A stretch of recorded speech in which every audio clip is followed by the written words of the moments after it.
Across the country, people rely on critical infrastructure every day, whether it's the water we drink, the showers we take, or the roads and bridges we travel on. Our infrastructure makes all of that possible, and it's the backbone of daily life. That's why when these systems fail, the effects can be catastrophic.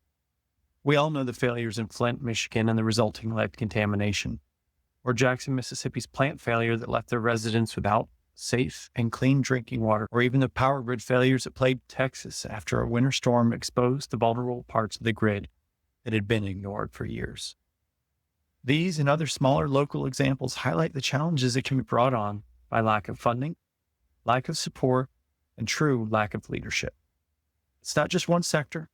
Our utilities, large and small, are facing challenges with aging infrastructure across the country.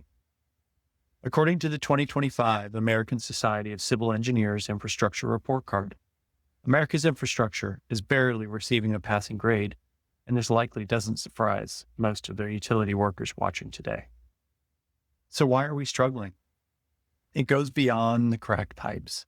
It's outdated IT, gaps in our workforces, decision paralysis because we don't have a plan.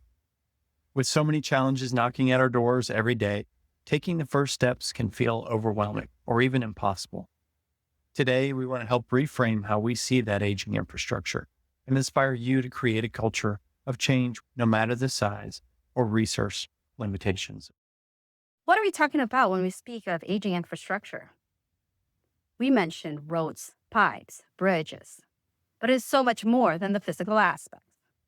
Aging infrastructure can even be sunsetting staff, old IT systems, record keeping through spreadsheets, archaic or non-existent system of knowledge transfer, critical components of the utility that have the potential to cause failure.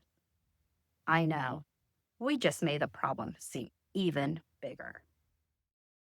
So, how do you get started when these issues seem so overwhelming? The first step is to pull back and use a defined framework to identify the problem and potential steps forward. Here, we're going to offer a few industry-leading options to do that, with the understanding that these aren't the only methods available that can help you facilitate and implement change. Every organization has a unique makeup and may require something different to ensure long-term change to the issues that are currently present. While each model that we present may have differences, there are three key themes that remain true through each of them. Number one, leadership, alignment, and sponsorship is critical. Every model emphasizes the necessity of having visible, committed leadership to champion and sustain change, because this is the anchor that drives the credibility, accountability, and momentum through the process. Two, people-centered change is non-negotiable. Change succeeds or fails at the individual level. All of the frameworks that we will go through hinge upon whether the people understand, accept, and are empowered to make that change. Three, the structured, flexible processes enable sustained progress. While each model offers a structure, both steps, attributes, or elements, they also allow for adaptability to context. As a leader, you need to strike a balance between the detailed step-by-step planning and your ability to respond and adapt quickly to the real-world complexities. Implementing an evaluation framework to analyze and act on a problem can be simple, a powerful tool to help utilities where they are and what they need to do next.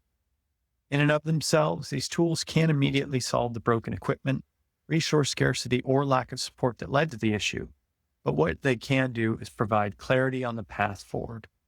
This moves you and your organization out of the analysis paralysis and into action where true resolution to the issues can begin. So what are those frameworks and how do they differ?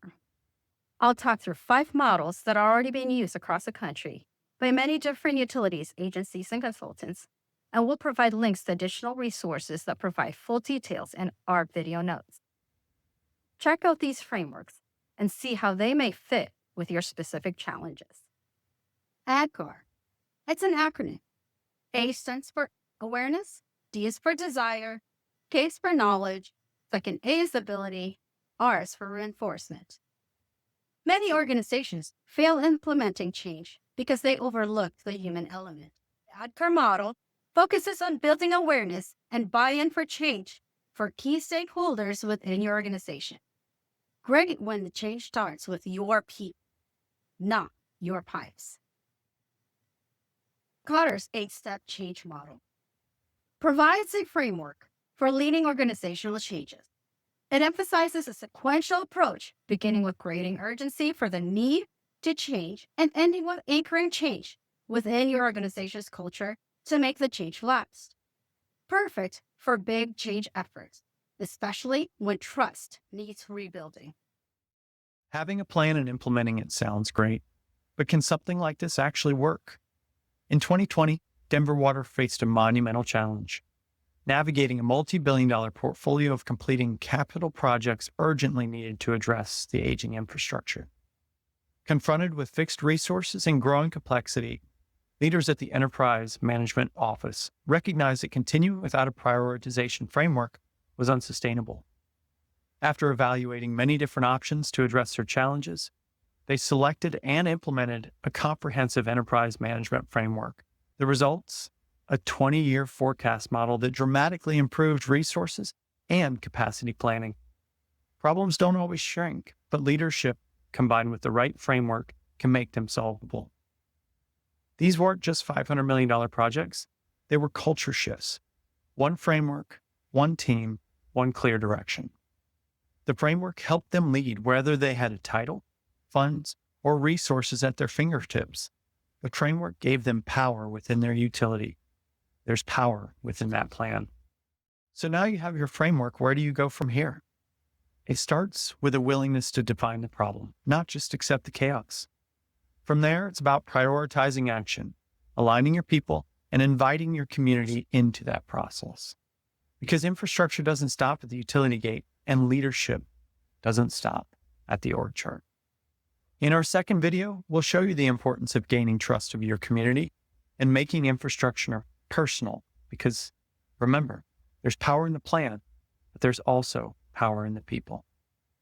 Lead from wherever you sit, plan boldly, and remember, the first step is always the hardest, but it's also the most important.